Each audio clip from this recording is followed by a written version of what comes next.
Herzlich willkommen bei Coaster Galaxy World. Mein Name ist Sve und ich nehme euch mit durch dieses Tutorial vom Peep-Pack. Ja, Peep-Pack bzw. unser Peep-System steht jetzt für euch offen zur Verfügung. Ihr seid gerade selbst wahrscheinlich in diesem Park hier drin oder in eurem eigenen.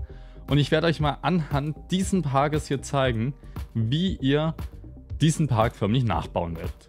Ihr seht jetzt gerade die Version, wie ich gerade alles eingerichtet habe. Und jetzt würde ich sagen, wir spulen gleich mal ein bisschen in die Vergangenheit und schauen mal, wie ich diesen Park gebaut habe. Warum hier ein paar Pieps dunkel sind, wie das mit der Tür funktioniert, warum wir hier 2 Anstellbereiche brauchen und so weiter. Also, schaut es euch gern an. Mein Name ist Sve, ich habe diesen Park hier schon so vorbereitet, habe ihn bepiept. Ich bin dafür, wir führen dieses Wort wirklich ein. Wir bepiepen unsere Parks, lassen No Limits mit den Menschen ein bisschen mehr belebt sein. Wir bepiepen einfach No Limits.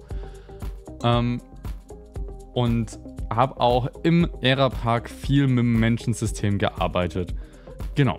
Grundregel ist aber auch natürlich immer, falls ihr noch weitere Fragen habt, die euch nicht durch dieses Tutorial oder durchs Handbuch weiter herausfinden oder geholfen haben, meldet euch ruhig bei uns auf dem Discord-Server und dann helfen wir euch gerne sofort weiter. Zumindest sobald jemand Zeit hat. Jetzt einmal ganz schnell für euch gezeigt. Wenn ihr diesen Park offen habt, geht ihr einmal rein in den Editor und über File geht ihr hier, bei mir ist gerade aktuell ausgegraut, aber auf Extract Package. Dort wählt ihr euch einmal einen Speicherort aus. Dann habt ihr nämlich diesen Park für euch schon gespeichert. Was für euch aber eigentlich am wichtigsten ist, ist dieser Peep-Pack-Ordner. Denn darin befindet sich alles, was mit dem Peep-System zu tun hat und warum diese Menschen hier laufen. Als ein bisschen Pro-Tipp, wenn ihr entweder mit einem Server arbeitet, wo ihr mehrere Leute drauf Zugriff lasst oder am Ende es hochladen wollt, packt diesen Ordner Peep-Pack in euren Ordner, wo ihr euren Park drin habt. Einfach aus dem Grund, wenn ihr am Ende alles packt, ist wirklich alles drin und es kommt zu weniger Fehlern. Dann wünsche ich euch jetzt viel Spaß mit dem Tutorial und wir reisen einmal in die Vergangenheit zurück, wo ich angefangen habe, diesen Park zu bepiepen. So, und damit sind wir auch schon im Park angekommen. Ihr seht, es ist schon so, wie ihr es kennt, beziehungsweise wie ihr es jetzt in Final gesehen habt mit den Menschen drin. Nur bisher sind hier noch keine Menschen drin. Und da kommen jetzt wir ins Spiel. Wir gucken jetzt einmal, dass wir diesen kompletten Park so herrichten, dass die Menschen hier rumlaufen, mit den Attraktionen fahren und ihr noch so ein paar Kleinigkeiten mitseht. Wir teilen das auch ein bisschen auf. Wir beginnen jetzt, ich sage jetzt mal mit den Basics, so die Sachen, die ihr haben müsst, um wirklich um die Menschen im Park zu haben und wirklich, dass sie mitfahren. Und dann gehen wir weiter zu ein bisschen fortgeschritteneren Sachen, wo wir dann noch auf speziellere Eigenheiten eingehen werden. Was wichtig zu erwähnen ist, erstens, es gibt ein paar Achterbahntypen, die nicht funktionieren. Ich zeige sie euch einmal ganz schnell. Wir nehmen einmal kurz den Mark hier. So, Coaster Properties und Styles. Und zwar, wir haben einmal funktionieren alle Flying Coasters nicht. Das heißt, es betrifft einerseits diesen Flying Dutchman von Vekoma. Es betrifft auch den Twisted Flying Coaster. Die funktionieren nicht. Genauso wie auch der 4D Coaster nicht funktioniert. Und der Suspended Coaster. Nicht alle Suspended Coaster, sondern der Suspended Coaster. Es gibt nämlich genau den hier, also der hier so ein bisschen ausschwingt. Ja. Die funktionieren nicht. Das ist jetzt mal noch wichtig zu erzählen. Genau. Und was noch recht wichtig ist, ihr müsst gucken, ja, allgemein, je mehr Objekte ihr aus diesem Peep-Pack-Ordner nehmt und einbaut, desto mehr Performance frisst es natürlich im Endeffekt dann im Spiel. Das sollte jedem klar sein. Und ja, jetzt geht es darum, dass wir diesen kompletten Park einmal soweit fertig machen. Und ich euch einfach mal so alle Objekte mal zeige, sodass ihr sehen könnt, wie das Ganze funktioniert. Und genauso wie ich es jetzt hier baue, habt ihr es auch bei euch in diesem Park drinne. Das heißt, wir werden daran zumindest großteils nicht mehr dran verändern. Somit könnt ihr euch das direkt alles dann anzeigen. So, ich mache mal noch kurz die Supports an, dann sieht das hier alles besser aus. Genau. Wir gehen rein. Und zwar, damit die Pieps erstmal überhaupt irgendwo spawnen können, brauchen wir unter Szenerie Peep Pack. Hier findet ihr einmal alle wichtigen Sachen, die wir so für dieses ganze Sach brauchen. Und hier unten haben wir unsere ganzen Blöcke und keine Ahnung was. Wir gehen auf alles einzeln ein. Wir beginnen jetzt aber erstmal mit dem Peep Spawn. So, das holen wir uns. Ich würde mal sagen, das platzieren wir jetzt einfach mal hier irgendwo mittig rein. So. Genau. Hier könnt ihr nicht viel machen. Ist einfach nur ein Punkt, der quasi sagt, ey, hier spawnen nachher die ganzen Pieps. Mehr macht dieses Ding nicht. Was ich immer gern mache, ey, ich tue das jetzt einmal locken, dann tue ich es nicht mehr aus Versehen verschieben. So, dann kommen wir aber auch schon mit zum Wichtigen. Also, Pieps spawnen, dort spawnen die Pieps. Jetzt müssen sie aber noch irgendwo laufen können. Das heißt, wir brauchen unsere Walk Areas. So, die haben wir hier. Wir haben 4 verschiedene Walk Areas. Einmal die normale Walk Area als Cube and Round und die Walk Area Terrain als Cube und Round. An sich, der große Unterschied zwischen Cube und Round ist quasi, wir nehmen uns jetzt hier mal wir haben ja hier einen schönen Kreis, können wir das mal direkt schön nutzen. Ihr seht, das ist einfach eine schöne Kreisform. Wir machen das mal ein bisschen größer. Ja, keine 10. Ihr müsst immer so ein bisschen dran spielen, so um für euch so den Wert zu haben, wo ihr sagt, das passt jetzt auf meine Fläche schön drauf. So, wenn wir das jetzt mal hier so reinschieben, wir können sogar noch größer gehen, machen wir mal einen 8er Radius.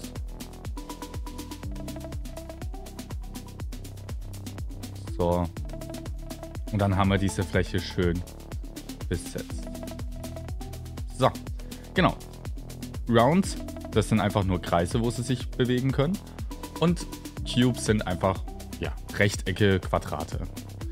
Was wichtig ist, die Pieps können sich im Endeffekt wirklich nur dort bewegen, wo diese Walk Areas sind. Beziehungsweise, ist eigentlich wirklich so, überall wo Walk Areas oder Splines, was Splines sind, gehen wir gleich nochmal drauf ein, nur dort können sie sich bewegen. Also macht es auch Sinn, nur dort wo Wege sind, diese Walk Areas zu legen. Genau, dann, wir legen jetzt einfach mal kurz hier diesen restlichen Weg mal noch mit mit Walk Area Cubes. So, das machen wir mal kurz.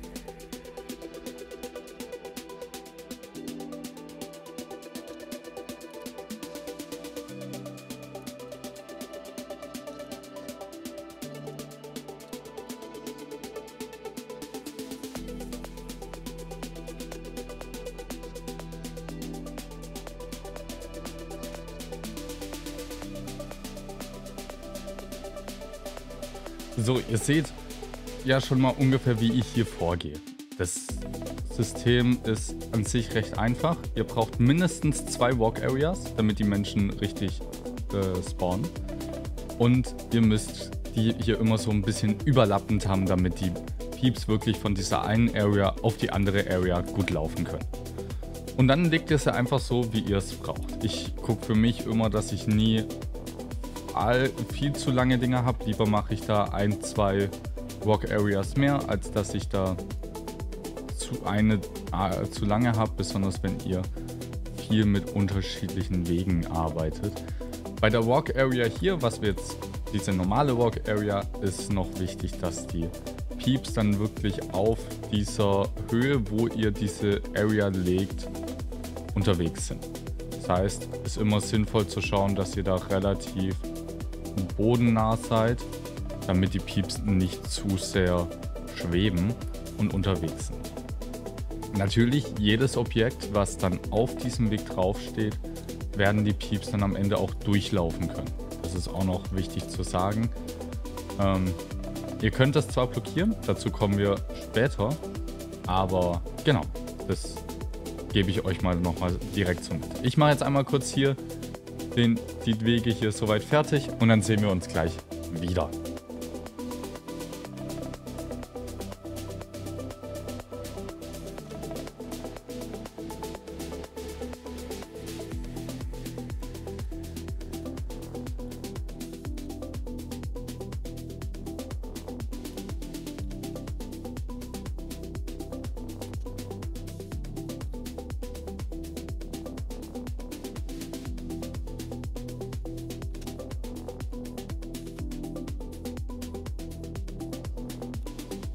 So, da sind wir wieder. Genau. Also, ihr seht, wir haben jetzt hier die Walk Areas soweit platziert.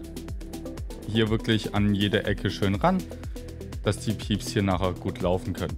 Hier hinten habe ich ein bisschen Platz gelassen. Einfach die Ecke hier füllen wir ein bisschen anders nachher aus. Ja, damit es einfach ein bisschen auch entspannter ist. Genau. So, jetzt haben wir hier aber auch noch einen Weg, der hier aber auch noch so eine Steigung drin hat. Da haben wir extra eine Walk Area Terrain gemacht. So, diese Walk Area Terrain wird an sich genauso platziert wie die normale Walk Area.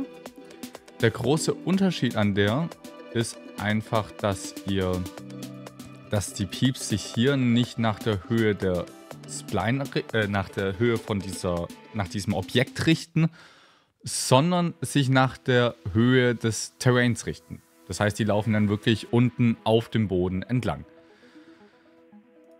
Gebaut wird es quasi aber auch wieder genau gleich. Ihr müsst die Walk Area Terrain so legen, dass die auf dieser gesamten Fläche, wo die Leute laufen sollen, zu sehen ist. Und ihr müsst dann am Endeffekt dann nur noch eigentlich nichts weiteres mehr machen. Die Pieps laufen von sich dann auf der richtigen Höhe. So, das bereite ich jetzt auch einmal kurz vor.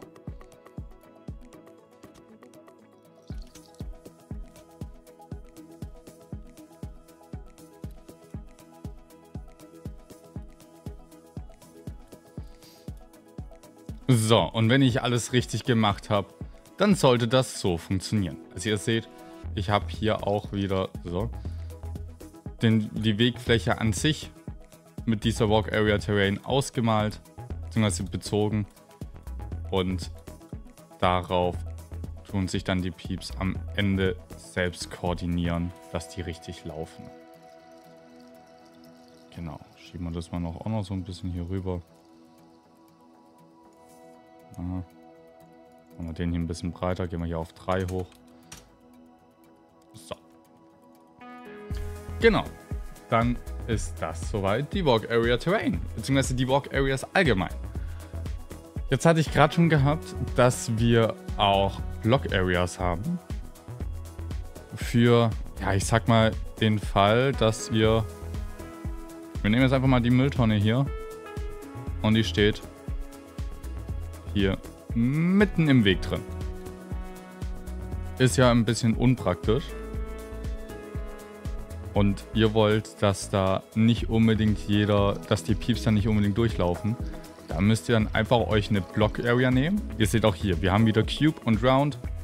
Selbes Prinzip bei der Walk Area. Wir nehmen jetzt hier auch eine Round dafür. So, fügen das hier ein. Machen die noch auf eine schönere Größe. Ich schätze mal 0,5 sollte passen. Ja. Machen wir es noch kleiner.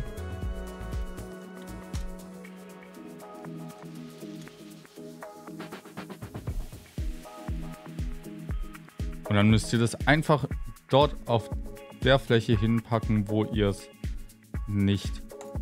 wo die Pieps nicht entlanglaufen sollen, und dann funktioniert das. Was wichtig zu beachten ist, die Cube bzw. die Walk Area, die Block Area sollte mindestens mit der Mitte auf einer Walk Area drauf sein, damit das richtig vom System erkannt wird. So, sehen wir nachher, dass das funktioniert. So, jetzt haben wir schon Wege gelegt. Wir haben schon ein bisschen was blockiert. jetzt wird es langsam immer, ich will jetzt nicht sagen komplizierter, aber immer spannender. So, wir brauchen nämlich jetzt, damit die Pieps überhaupt laufen, ne, brauchen wir Waypoints. Das ist noch dafür da, damit die Pieps einfach eine grobe Richtung haben. Damit die wissen, wohin sollen die eigentlich genau laufen. Empfehlenswert ist immer, dass die ungefähr so breit sind wie der komplette Weg, damit ihr einfach keine Probleme haben solltet mit irgendwie, dass die Pieps irgendwie einen Waypoint nicht richtig erwischen und dann sich im Todeskreisel befinden. Der existiert zwar an sich nicht mehr, aber ja, wir wollen ja alle Möglichkeiten ausschließen. Und dann platziert ihr den Waypoint immer ja, ein bisschen, ich sage jetzt nicht unbedingt nach Gefühl, aber immer so nach so ein paar Meter. Einfach damit die Pieps immer einen groben Richtungswert haben. So, ich mache das jetzt hier mal kurz. Bei so Kurven ist auch immer gut, wenn da irgendwie dann direkt nach der Kurve wieder einer ist. So, und hier zum Beispiel.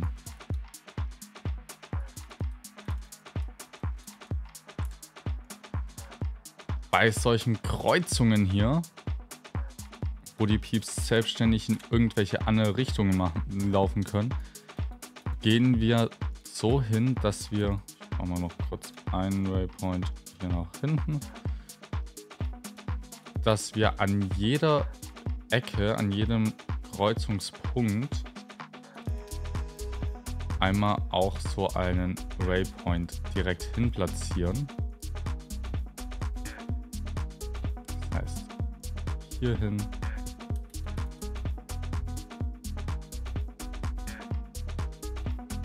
Und hier hin.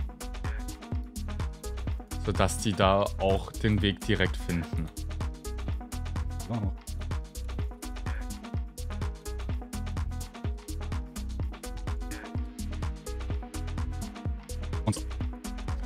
Und wie gesagt, mein Tipp, tut immer alles locken, dann verschiebt ihr nichts aus Versehen. So. Auch noch als Tipp, guckt, dass ihr es vermeidet, Wege übereinander zu führen. Also ihr könnt, am besten keine so Wege führen, dass ihr Walk Areas übereinander habt. Ihr könnt mit Splines und Achterbahn Schienen, damit könnt ihr es machen. Das zeige ich euch nachher, wie hier zum Beispiel. Das funktioniert. Aber mit Walk Areas übereinander ist immer schwierig, deswegen am besten vermeiden. So, jetzt haben wir die Waypoints platziert. Jetzt müssen wir noch einen weiteren Schritt gehen, bevor die Pieps laufen können. Wir müssen jetzt nämlich noch, beziehungsweise, ja, es fehlen noch 2 Schritte. Wir müssen jetzt noch einen Path Collector, beziehungsweise ja, die Path Kollektoren platzieren. Was sind Path Kollektoren? Die Path Kollektoren, die befinden sich hier, sind dazu da, um die komplette, um alle Informationen für das System, für Skript zu verbinden. Somit müssen wir jetzt selbst mit dem Path Collector alle Sachen verbinden. Das heißt, wir gehen jetzt einfach her. Am besten macht ihr ihn euch immer auf Höhe 100, dann ist er besser aus dem Weg und schaut dann mit der Top-Ansicht. Lässt sich leichter bearbeiten. Wir machen den jetzt auch auf eine gewisse Breite und dann verbinden wir alle wichtigen Sachen miteinander. So, was meine ich jetzt mit wichtigen Sachen? Jetzt zum Beispiel hier der Peep Spawn und der Waypoint. Die müssen miteinander verbunden sein. So, machen wir jetzt mal hier eine 8. Ihr seht, beide haben solche rote Punkte drin. Die müssen in diesem Path Collector drin sein. Wenn er das ist, schön. Und wir gehen weiter zum nächsten. Machen dann hier, ich habe hier immer eine Länge, glaube ich, von 15 genommen. So, und verbinden das miteinander. Den machen wir mal kurz ein bisschen weiter. Warum, zeige ich euch nachher.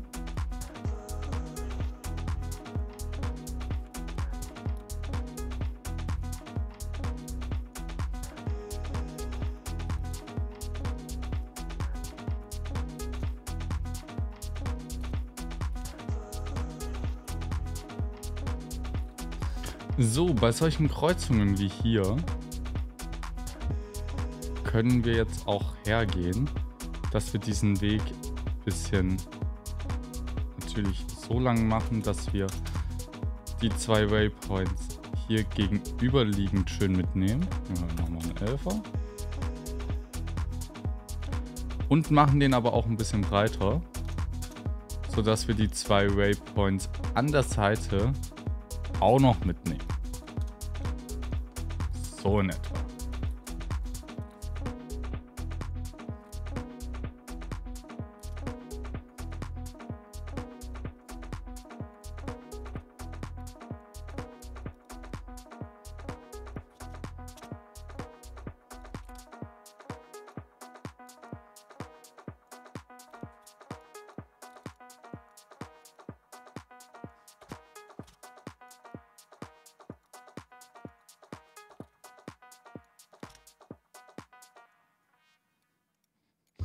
So, und damit haben wir alle Waypoints miteinander verbunden. Wir kommen langsam zu dem Punkt, wo wir schon fast fertig sind. Jetzt platzieren wir uns noch einen Peep-Controller. Das ist der hier. Den platzieren wir uns einfach irgendwo hin, wo wir ihn brauchen. Ich mache es jetzt mal einfach hier direkt an dieses Schild ran. Ihr seht, das ist auch einfach nur eine einseitige Textur. Das heißt, ihr könnt da das machen, wie ihr es wollt. Und der ist großteils dazu da, dass ihr am Ende hier drüber einerseits die Statistiken habt und auch euch anzeigen lassen könnt, beziehungsweise und auch eingehen könnt, wie viele Peeps im Park sein sollen und ob sie spawnen sollen oder nicht.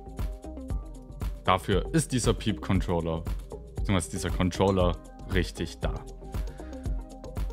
So. Damit aber überhaupt Peeps spawnen können, müssen wir uns erstmal die Peeps platzieren. Dazu suchen wir uns einfach irgendwo eine schöne, ruhige Stelle aus. Ich gehe jetzt einfach mal hier hinter die Berge. Machen wir aber mal kurz im Top-View. So.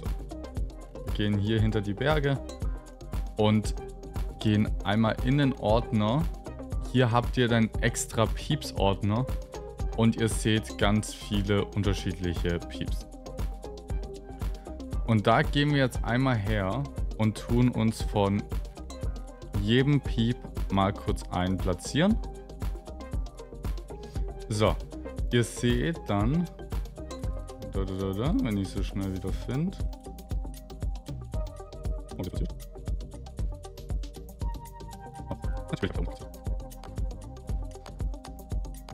So, die werden auch am Ende dann nicht angezeigt. Ihr seht, die sind alle ein bisschen unterschiedlich. Die sind einfach, das sind einfach alles unterschiedliche Peep-Models, die ihr bei euch dann rumlaufen haben könnt. Und die tut ihr jetzt hier so oft platzieren, wie ihr es wollt. Das heißt, ich nehme die jetzt einfach mal kurz hin, kopiere die mal, kopiere die nochmal. So. Dann nehmen wir jetzt das komplette. Was wichtig ist, je mehr Peeps ihr hier platziert, desto mehr können im Endeffekt spawnen. So, je mehr spawnen können, desto problematischer kann es im Endeffekt mit dem Lags und so weiter werden. Deswegen guckt immer, dass ihr eine relativ ja, schöne Anzahl habt. Ich habe jetzt 540. Ich würde jetzt noch einmal multiplizieren. Ich glaube, das ist für den Park an sich dann schon viel zu viel. Aber, oh, wie viel haben wir jetzt? 1800, das ist ja fast. Nehmen wir noch die hier mal weg. 900, nehmen wir noch. Radieren wir noch die hier aus. So. Dann haben wir jetzt 860 und das sind jetzt mal die Piep-Anzahl, mit denen wir durchgehen. Und an sich, jetzt schon, wenn wir rein ins Projekt gehen und ich alles richtig gemacht habe. So, da sind wir wieder. Ich habe jetzt auch den Park soweit zum Laufen gekriegt. Ich musste noch ein, zwei Sachen abändern, wo mir aufgefallen sind, dass das nicht funktioniert. Nummer 1 ist, ihr müsst gucken, dass ihr die Walk Areas bzw. die Waypoints immer recht auf einer Höhe habt. Wie jetzt hier zum Beispiel ich hier unter der Erde habe, damit das auch funktioniert. Das war das Problem, weswegen wir vorhin die ganze Zeit die Fehler bekommen hatten. Dann ist mir noch aufgefallen, deswegen habe ich gerade nochmal die kompletten Walk Areas neu gelegt. Die dürfen nicht zu groß sein. Also 15 war anscheinend auch schon zu groß. Ich habe jetzt diese kompletten Walk Areas immer auf 10 drauf. Und somit sind wir jetzt auf einer Größe, die funktioniert. Und die Pieps können hier so weit laufen. So, jetzt ist mir aufgefallen. Ich mache jetzt noch einmal kurz alle Walk Areas durch einmal locken. Das kriegen wir doch eigentlich auch.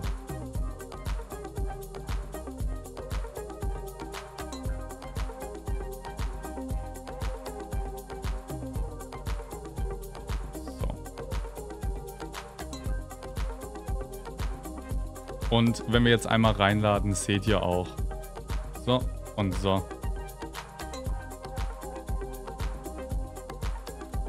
Die Pieps spawnen hier im Kreis. Alle 860, wie wir sie platziert haben. Sie laufen um diese Mülltonne herum, so wie es sein sollte, und verteilen sich im gesamten Park. So. Das haben wir schon soweit geschafft. Jetzt gehen wir noch einen Schritt weiter. Und zwar schauen wir jetzt danach, dass wir die Pieps auch in die Attraktionen mit hineinbekommen. Dafür ist es wichtig, dass jede Attraktion braucht quasi nochmal 2 Achterbahnen noch zusätzlich, beziehungsweise wir nennen sie immer Splines. Was sind Splines? Wenn ihr eine Achterbahn habt, wir nehmen jetzt mal kurz zum Beispiel hier diesen Mack Coaster hier und ich den einmal auf Unfreeze, dann seht ihr hier diese Strecke, wo er entlang fährt, das sind die Spline. Das ist eine Spline vom Coaster. Das heißt, diese Strecke hier fährt er entlang. So. Sowas brauchen wir auch für die Anstell- und Ausgangsbereiche, wo sich die Gäste eben anstellen können. Wir haben jetzt bei uns hier schon mal grob was vorbereitet, dass alle Anstellbereiche, ich muss euch mal kurz einblenden, jetzt zum Beispiel hier, seht ihr, da liegt schon so eine Spline. Das macht ihr für euch eigentlich ganz einfach, indem ihr auf erstellt ihr einen neuen Coaster und tut dann einfach legen. Ich zeige euch auch gleich, kann ich nochmal zeigen, genau wie es geht, weil wir hier noch einen Ausgang legen müssen. Und dann, genau. Wir haben jetzt für uns hier schon mal den Eingangsbereich, hier diesen Wartebereich schon mal ein bisschen gelegt. Wir müssen immer danach schauen, dass dieser Anfang immer am besten so ein bisschen auf dem Weg drauf ist.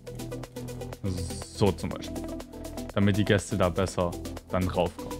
Je höher ihr die Spline legt, auf der Höhe laufen auch die Menschen. Dann am Ende, wenn sie sich anstellen. Ihr seht jetzt wir hier, es ist alles schön im Boden drin, schön versteckt. Da guckt es ganz minimal nur raus. auf der Höhe laufen dann die Menschen. So. Und jetzt tun wir das einmal, beziehungsweise mache ich es einmal und tue die Spline jetzt hier noch einmal fertiglegen, weil wir müssen wirklich bis hier hoch zu den Gates kommen. Und dazu legen wir jetzt einmal kurz die Spline noch weiter. Ja, schauen wir mal kurz, welche Ansicht ich am besten nutzen kann. Also wir raten gar keine. Perfekt.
So, damit habe ich jetzt schon mal den Eingang hier soweit gelegt. Ihr könnt hier immer schön schauen, dass ihr wirklich diesen kompletten Weg bis ganz nach hinten zum letzten Gate schön mitnehmt. Und damit habt ihr dann eigentlich alles gut mitgenommen. Den tun wir jetzt hier schon mal soweit. Können wir mit diesem Hide Wireframe hier links wieder verstecken. Und dann sehen wir es nicht mehr. So, jetzt brauchen wir aber nochmal einen. Ich bin jetzt mal kurz am Überlegen. Wir erstellen uns jetzt einmal nochmal einen neuen Coaster, damit ihr es auch gesehen habt. Wir brauchen nämlich für den Ausgang auch nochmal einen separaten Weg. Und das machen wir uns eigentlich auch ganz einfach. Indem wir uns jetzt hier einmal mag_exit. Wir gucken immer, dass wir es relativ gleich benennen. Gehen dann auch unter Track. Machen dann einmal eine Start-Vertex. Und da starten wir dann aber diesmal hier oben. So. Und arbeiten uns jetzt nach unten. Also wie wichtig ist, Eingang ist der Start wirklich hier vorne. Ausgang ist der Start hier oben. So, bringen wir das einmal kurz auf eine schöne Höhe.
So, und damit ist auch der Ausgangsweg soweit fertig. Also ihr seht, es ist immer so, ich schaue für mich immer, dass ich hier so ein bisschen was von den blauen Linien sehe, teilweise. Und dann sollte es ungefähr passen. Ihr müsst für euch immer so ein bisschen gucken. Der Ausgang auch immer am besten sollte ein bisschen in der Walk Area reingehen. Dann ploppen die Pieps am Ende nicht weg, sondern laufen dann einfach schön weiter. So, das mache ich gleich auch für die anderen Attraktionen fertig. Was wichtig zu beachten ist bei einem Wing Coaster hier, Ihr müsst die beiden Seiten hier förmlich dann benutzen, als wären es zwei einzelne Coaster. Das heißt, die brauchen jeweils einen Eingang- und Ausgangsbereich.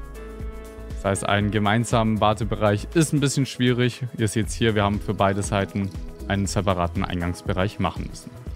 Das seht ihr auch nachher dann nochmal genauer. So. Und jetzt geh mal her. Wir machen noch diesen Mack Coaster hier fertig.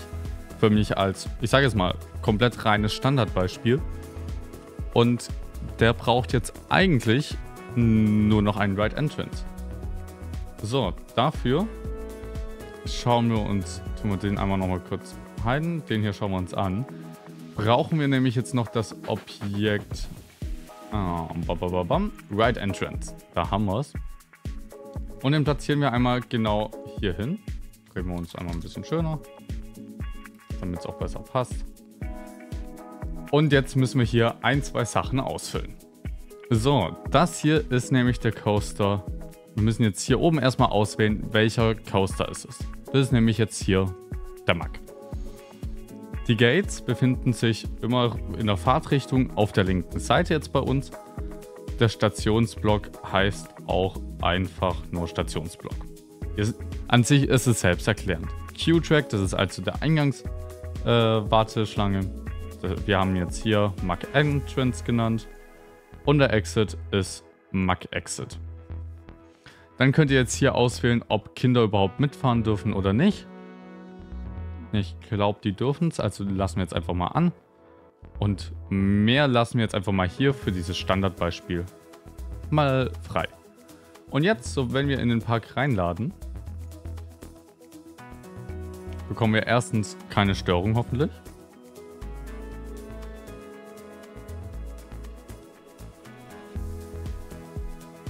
Okay. Muss ich mir gleich nochmal kurz was... Ah ja, ich weiß, was ich nicht richtig gemacht habe. Das schauen wir uns ganz kurz zuerst an. Wenn ihr nämlich einen neuen Coaster erstellt habt, wo haben wir es hier? Mack Exit haben wir den genannt. Solltet ihr auch einmal kurz die Trains auf 0 runterstellen. Dann bekommt ihr auch keine Fehler. Und Freezen brauchen wir auch nicht. So, Hide Wireframe. Jetzt haben wir es. Und damit ist der Coaster auch schon fertig. Ihr seht, die Peeps sind am Spawnen.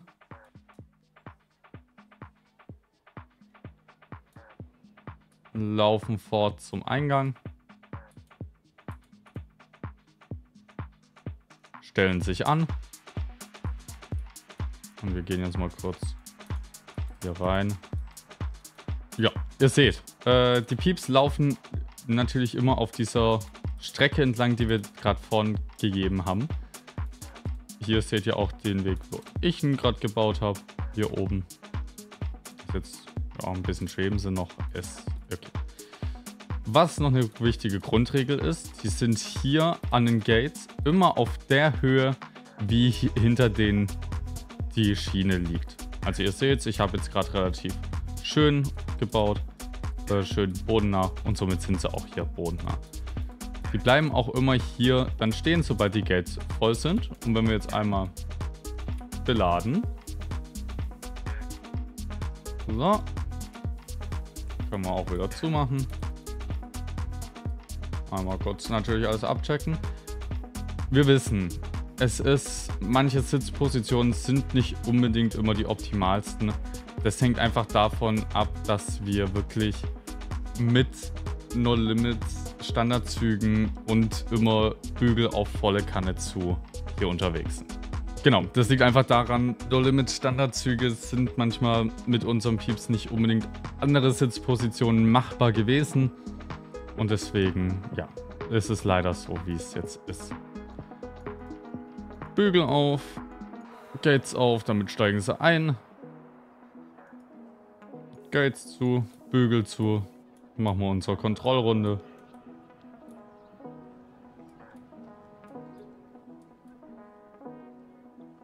So.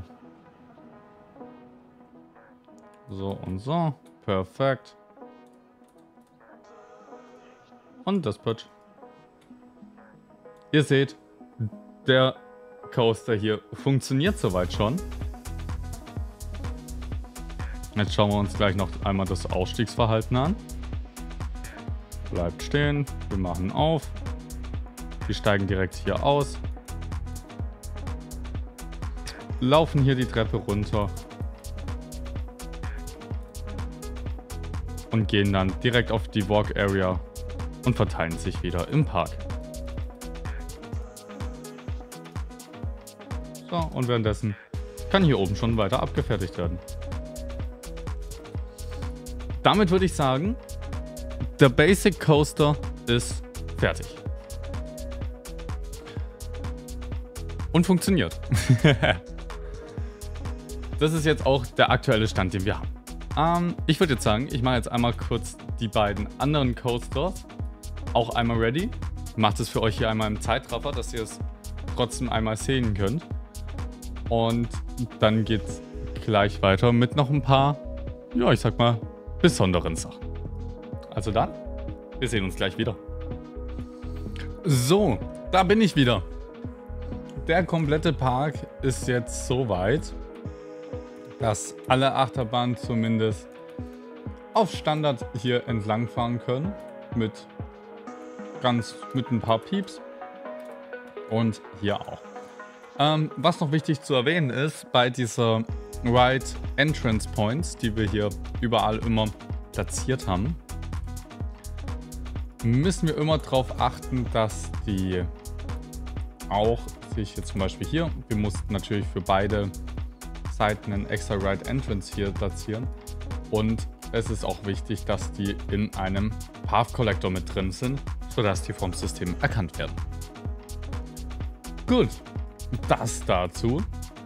Und somit haben wir die Basics schon mal fertig. Jetzt schauen wir uns noch mal ein paar speziellere Sachen an.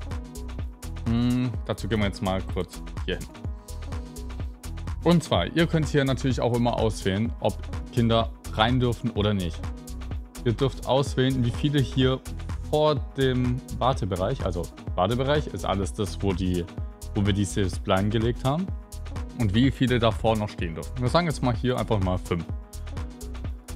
Dann könnt ihr hier noch, wenn ihr eine spezielle Station habt, auswählen, wie die Distanz von den Gates vom Zug aus entfernt ist. Oder, also ihr habt jetzt hier zum Beispiel immer eine Standarddistanz und ihr gebt dann quasi hier an, wie viel da noch zusätzlich drauf gerechnet werden soll. Dasselbe auch auf die Gate-Länge. Ihr habt hier immer eine Standardlänge und ihr gebt hier an, wie viele noch dazu gerechnet werden sollen. Dann habt ihr die Speed for Hands Up. Sagt einfach, ab welcher Geschwindigkeit die Gäste ihre Hände heben können. Ab wann ist das too fast for Hands Up, sagt ab wann es zu schnell ist. Und Speed for Scream sagt, ab wann die Gäste schreien können. Hier unten habt ihr dann noch die Auswahlmöglichkeit, dass ihr einen Custom Train drauf habt, dass dass keine Gates existieren oder dass ihr euch einfach die Gates Blinds anzeigen wollen lasst. Wenn ihr das anhabt, das zeige ich euch einmal kurz, braucht ihr aber auch einmal das Objekt Gate Check.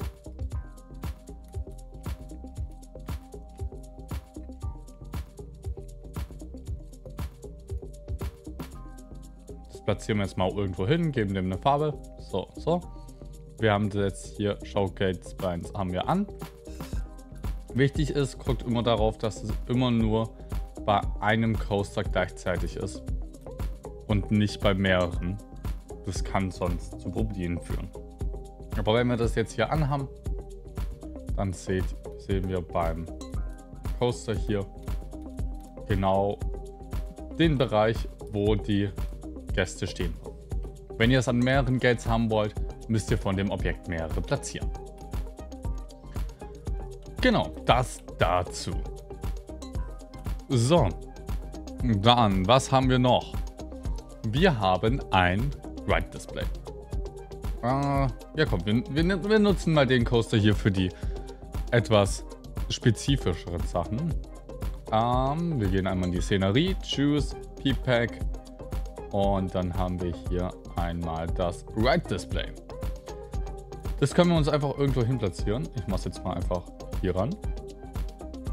So, wo ist es? Da.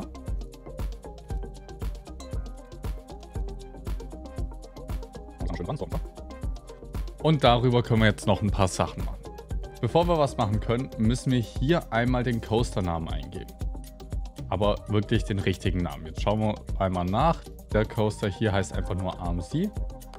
Das heißt, wir gehen hin und nennen den hier unterstrich AMC. Und dann ist das Ding hier schon aktiviert. Was können wir jetzt damit machen? Damit können wir die Wartezeit einstellen, können den Ride öffnen und schließen und können auch die Queueline evakuieren. So, aber wir wollen irgendwie noch anzeigen, dass da dass der Ride welche Wartezeit er hat oder nicht. Dazu können wir einmal, nehmen wir uns einfach mal das Schild hier unten, ne? Hier holen wir uns unsere Szenerie. Einmal, nehmen wir jetzt einfach mal das hier. Einmal das Display No Frame. Drehen uns das.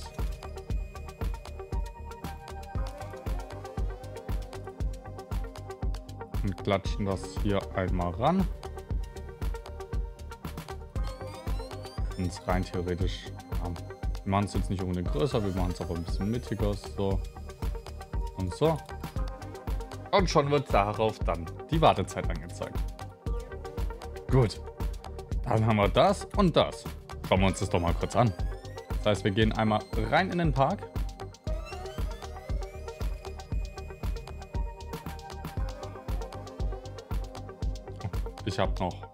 Muss noch den Geldcheck wieder rausnehmen. So, ihr seht jetzt, hier ist jetzt unser Display. Damit können wir Close Ride machen.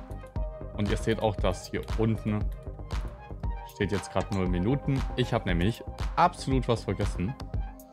Wir müssen ja auch sagen, dem hier, um welchen Coaster es sich handelt. Also setzen wir hier auch unseren Coaster-Namen hin. In unserem Fall ist gerade AMC. Und hier nehmen wir mal noch kurz die Show Gates Line raus. Und dann, jetzt funktioniert es auch.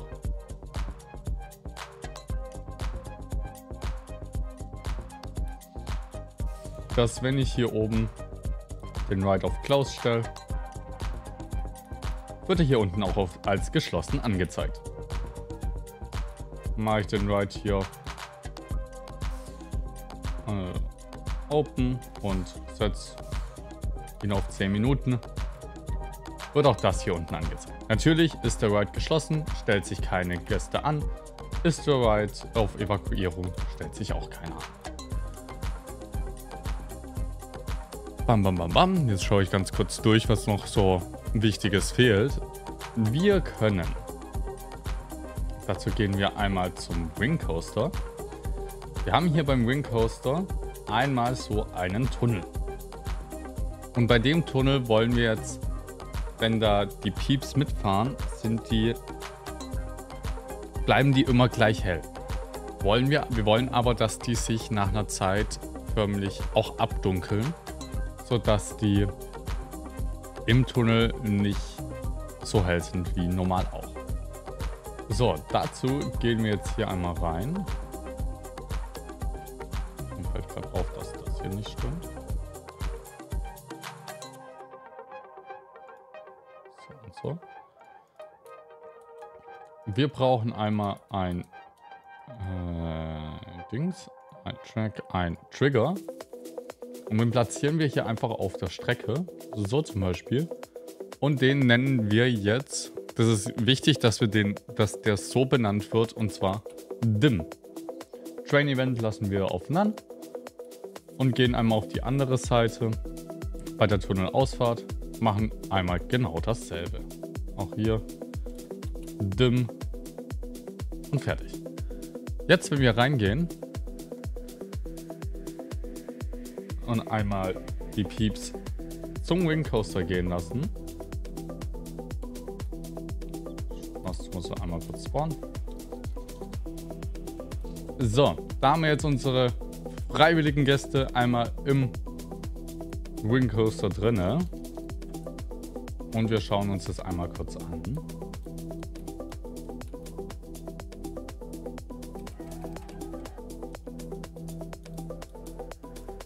So, hier seht ihr es jetzt. Die Gäste werden hier immer schön dunkler. Dass die jetzt hier unten zum Beispiel ganz dunkel sind. Und wenn sie rauskommen, wieder hell. Das funktioniert. Und dann gehen wir weiter zur nächsten Funktion, die wir noch haben. Und zwar kann es mal passieren, wir haben leider diesen Fall hier nicht, wir nutzen jetzt aber zum Beispiel einfach diese Rampe, die wir hier haben, beim AMC, dass ihr irgendwie hier ein kurzes Indoor-Segment im Wartebereich habt. Kann auch im Ausgang sein. Dafür nehmt ihr einfach aus dem P-Pack einmal den Dim-Trigger. So. Setzt es einmal auf der Spline hin, wo ihr ungefähr starten wollt mit dem Dim. So, machen wir es einfach hier hin. Müssen wir natürlich auch wieder umbenennen, AMC. Und dann brauchen wir das noch einmal. Das machen wir jetzt noch einmal hier oben hin.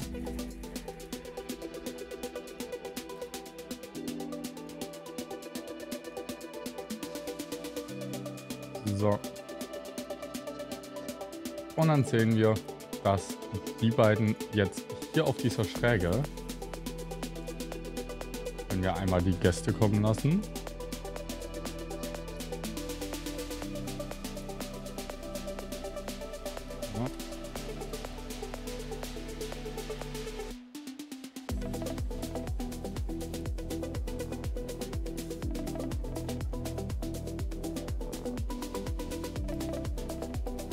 genau, ihr seht es jetzt hier, die Pieps werden jetzt hier in diesem Bereich dunkel und hier oben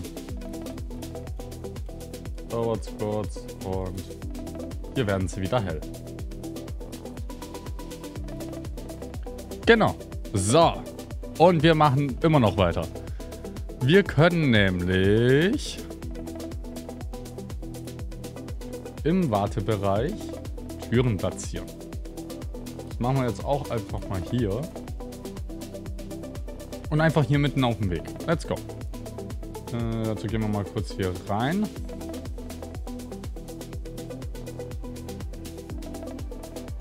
Und platzieren die hier einmal. Jetzt einfach nur irgendwie eine Tür. Um es einfach mal schnell zu zeigen. So. Den geben wir jetzt irgendeinen Namen. Jetzt zum Beispiel Piep-Test. Damit wir wissen, das ist die Tür. Und dann brauchen wir noch einmal aus dem P-Pack den Keyframe Trigger. Ihr habt hier auch wieder einmal Exit und einmal Q. Wir nehmen jetzt bei uns zum Beispiel hier einmal die Q. Platzieren das einmal vor der Tür. So ungefähr. Dann geben wir hier unter dem SCO-Name einmal die Namen von der Tür ein. Hier oben tragen wir wieder den Namen vom Coaster ein. Bei uns jetzt AMC. Hier könnt ihr einmal auswählen, ob die Tür am Anfang offen ist oder geschlossen. Müsst ihr für euch einfach mal einmal ein bisschen ausprobieren. Und wir können hier einmal angeben, wie viele Meter beim Evakuieren die Pieps dahinter stehen bleiben sollen. Wir machen jetzt einfach mal 2, dass sie beim Evakuieren da stehen bleiben. Das probieren wir jetzt auch einmal aus. So, Play. So, wir haben sind wieder im Spiel drin. Lassen einmal die Pieps spawnen. Ihr seht, die Tür ist jetzt gerade aktuell zu. So, und dann kommen auch schon die Pieps angelaufen. Und jetzt werden wir auch sehen, wenn sie kommen, zack, die bleiben hier direkt vor der Tür stehen. Machen wir die Tür auf, laufen sie hindurch. So, machen wir die Tür aber zu und evakuieren die Q-Line. Dann bleiben die jetzt gerade auf der Seite stehen. Aber hier sammeln sie sich. So, lassen wir die einmal alle raus. Und dann haben wir auch nur noch eine Sache vor uns. Und zwar, ihr könnt, was nehmen wir da? Wir nehmen dafür mal den AMC hier. Wenn der AMC, mal so und so, einen Punkt hat, einen gewissen Punkt hat, wo ihr unbedingt sagt, ey, hier müssen meine Pieps unbedingt schreien. Nehmt ihr einfach einmal so einen Trigger. Wir nehmen jetzt hier einfach den Spike dafür. Und den benennen wir einfach in Scream. Das speichern wir. Brauchen keine extra Train-Event, gar nichts. Tun den wieder freezen. Und jetzt tun die Gäste hier an diesem Punkt auf jeden Fall schreien. Und zwar wirklich auf jeden Fall. So, wir gehen wieder rein.